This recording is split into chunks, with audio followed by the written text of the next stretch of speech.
Alright guys, this is going to be my first video of onto a repair on the F-150 budget build. Now, I'm not going to be able to show you guys the whole repair, and the only reason is because the part that I got isn't actually the right part.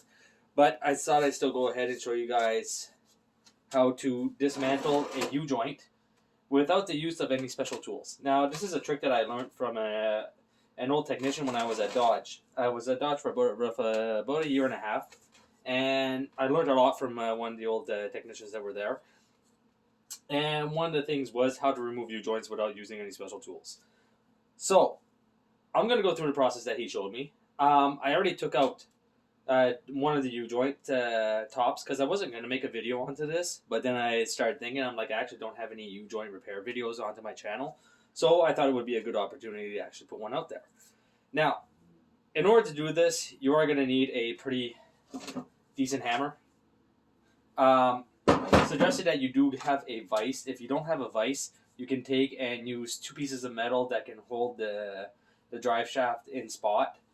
And I'm going to put a side note in there. If you have an aluminum drive shaft, please do not do this because you will damage your drive shaft. Only do this when you have a full steel drive shaft. Okay?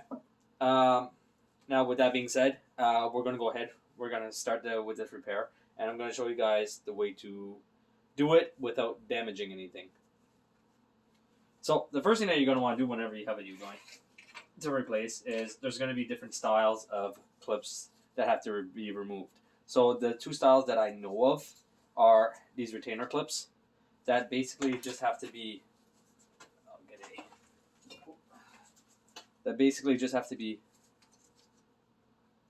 clipped together, pushed together, loosened in order to remove.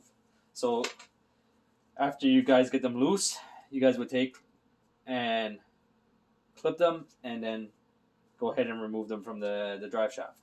Now, typically you're going to have 4 of these ones, and then the other style that I have seen has actually a wax strip that is on the inside of the U-joint, which would be in here.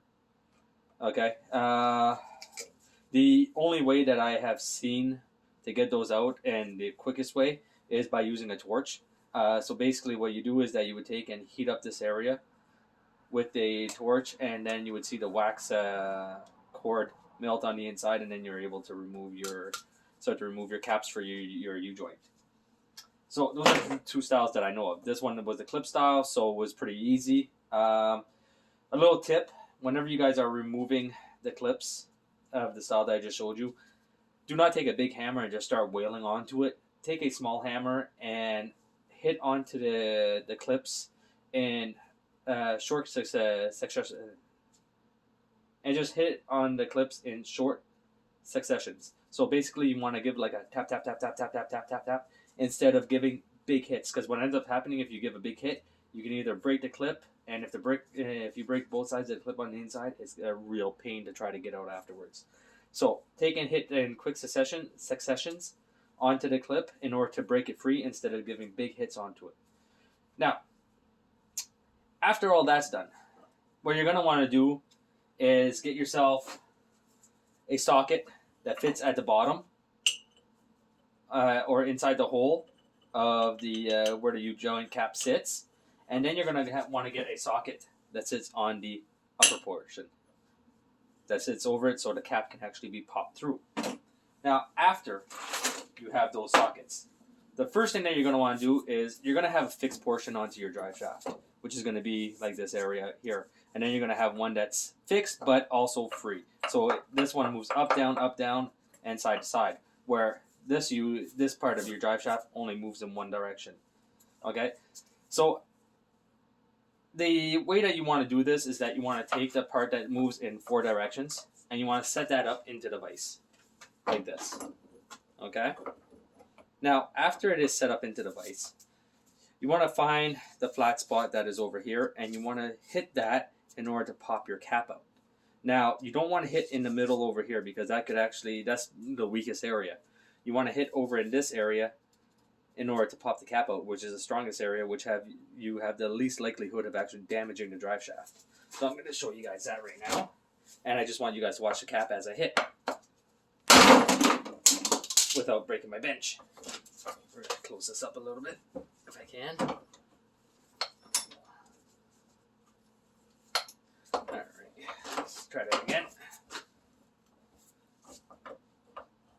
Close that up some more.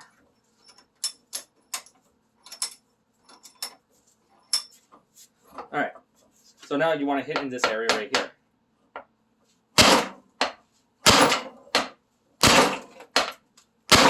As you can see, my cap is starting to pop up.